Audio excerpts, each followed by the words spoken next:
لور لباجاروک مشتا لباکور استوکولم برنگکی ناوندی 67مین سالوگرا کومارا کردستان دارد که یکمین کومارا نتوی بو گل کرد دیروک ده پایتخت و مهابات بو او سروک و قاضی محمد بو دناف کرد روجلات ده اف ججنا ناسکری ابناو دوی ریبندان جبر که 22 ماه یک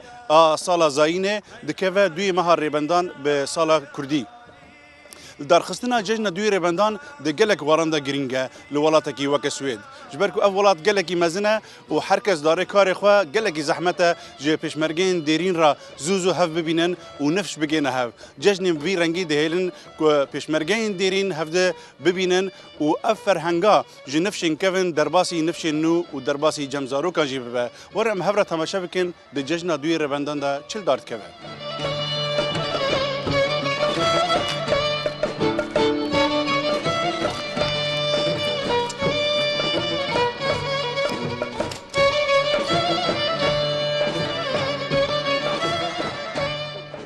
وەکو هەندبینن لەوێ دەرێ لەبەردەری شیرانی دانینە ji بۆ پێشوازیە خەڵکێ بکەم شیرانی دەوێ جەژنا پیرۆزدا جەژنا دوێ ڕێبەندان و برادر بیلێتان دەفرۆشن دو جورە بیلێت هەنە یەک ji بۆ مەزنان و یەکیش بۆ کەسێ ناوبێنە 12 و 19 ساڵان را نرخێوێ هەنێکی کێمترە لیستەیەک لەوێ دەرێ هەیە میوانên هانە vexwendî cejnê ew na bê pere derbas dibin û li vê derê jî mirov heqê bilêtan dide.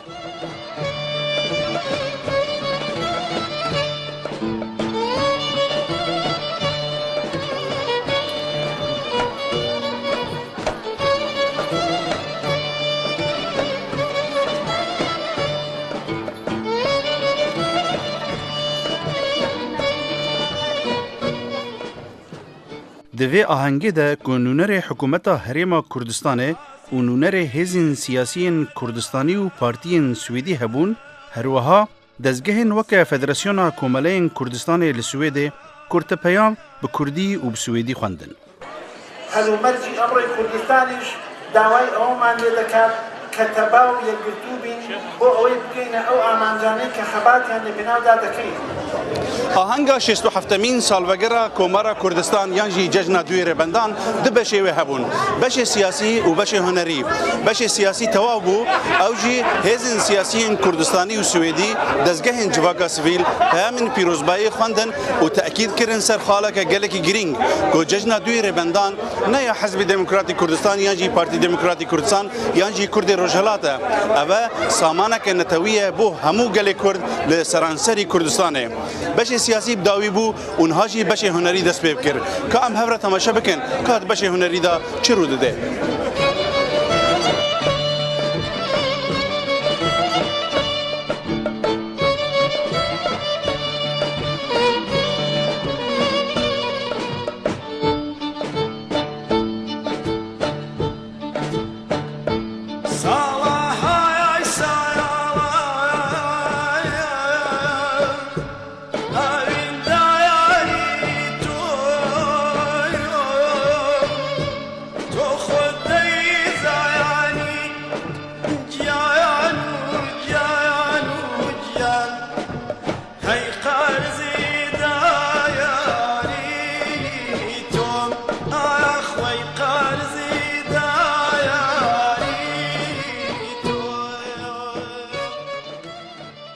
بەڵ بەخێراتنی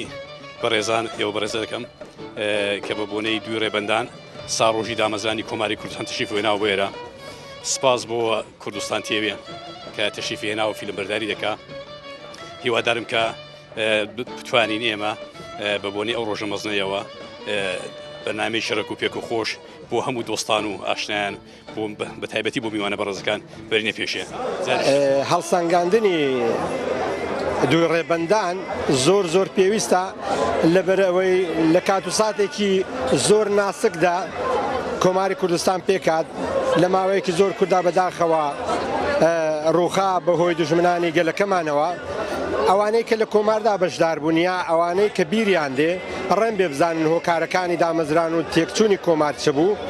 بەڵام نەوەی ئێستامان نازانێ بۆیە زۆر پێویستە کە گرنگی پێ بدرێ و نەوەی ئێستاشمان بزانێ کۆماری کوردستان چ بوو چۆن دامەزرا و چۆن ڕووخا بۆەوەی لە خسارەکانی تەجروبە وەرگین لە شتە باشەکانیشی هەم تەجروبە وەرگین بە هەرتێک شێوەی جۆرا و جۆر بۆ ئێمە بۆ هەموو میلەتی کورد جێژنی دوی ڕێبەندان جێژنێکی گرینگە ئەم پیرۆزبای ئەو جێژنەی دوی ڕێبەندان لە هەموو خەڵکی کورد دەکەم بە تایبەتی لە بنەماڵەی شەهیدان لە زیندانیانی سیاسی لە بنەماڵەی پێشمەرگە و کادر و پێشمەرگە لە هەموو خەڵکی کوردستان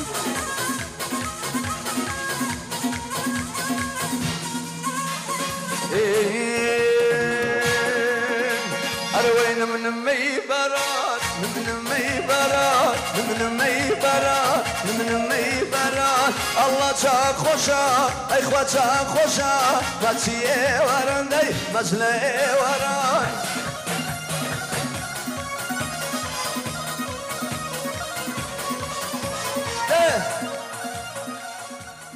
لعینی کۆمارە ساڵی 1324 ئالەم کاتە تەمەنم 14 ساڵ بوو ئاگاداریان کردین کەوا کۆمارێ پێگەیوە ئەیدێکی زۆر زۆر کوردی بە شەرەفیش لە هەوچا پارتیکۆتەکان کۆبووتەوە ئەیدێکی زۆر بەردی شۆڕجێر بە سەرۆکایەتی مەرحوومی مەلا مەستەفای بارزانی باوکە گەورەی کورد هاتوون و بۆ تەستوونی فەقەراتی کۆمار لەو کاتەیە ئالەم ڕۆژەیە کەوا ئەلئاسا ڕۆژی بۆ گیرێ من پێشمەرگە بووم عمرم 15 ساڵ بوو لەو وەختەوە تا ئیستێ ڕای ئەکێشم احتراف بەیحید بێ نەکردووە ئیلا بەڕێبازی کوردایەتی نەبێ داواکەم لە خوای گەورە و ڕۆحی شەهیدانی کورد و کوردستان هەر چوار پارچە کوردستانەکە یەک بگرێ دشمنیان کوێر بێ فارس و عەرەب و تورک کوێر بن کورد سەرکەوێ ئینشاءڵڵا وەسەری ژەکەوێ چونە ئاسۆی کورد ڕوونە جەژنی دوو ڕێبەندان پیرۆز دەکەم لە چوارپارچەی کوردستان لە تەواو کادر و ئەندامەکانی پێشمەرگەی حیزب بەڕاستی ئەم جەژنە جەژنێکی مێژوویە بۆ گەلی کورد هیوادارم ئێمە بتوانین ئەم جەژنە لە ناو دڵی چوارپارچەی کوردستانی گەلەکە خۆمانە بگرین و بە خۆشی و شادی لە ناو دڵی تەبەقەی فەقیر و هەژار و گەلی خۆمان ئێمە ئەم جەژنە بگرین.